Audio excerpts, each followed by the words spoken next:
Hi అందరికీ welcome to కలాస్ cooking show. ఈరోజు నేను చేయబోయే రెసిపీ పెసర ఆవకాయ. దీనికి కావాల్సిన పదార్థాలు చూసేద్దాము.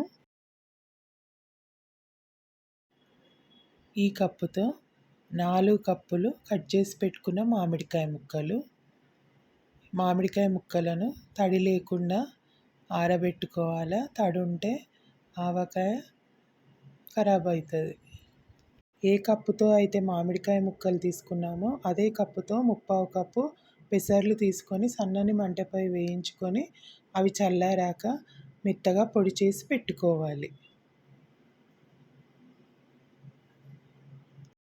ఇప్పుడు అదే కప్పుతో సగం కప్పు ఆవాలు తీసుకొని సన్నని మంటపై వేయించుకొని అవి చల్లారాక మెత్తగా పొడి చేసి పెట్టుకోవాలి.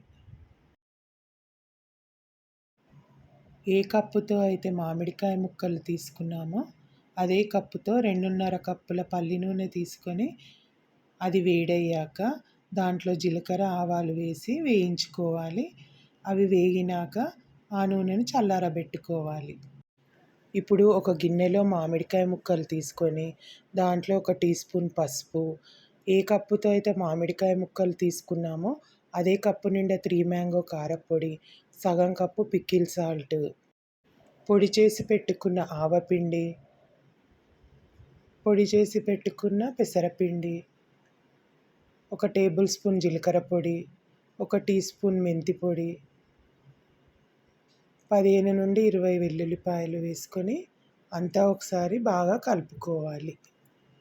ఇలా కలుపుకున్నాక మనం వేడి చేసి చల్లారబెట్టుకున్న నూనెని కూడా ఇందులో వేసి బాగా ముక్కలకు పట్టేలాగా కలుపుకోవాలి.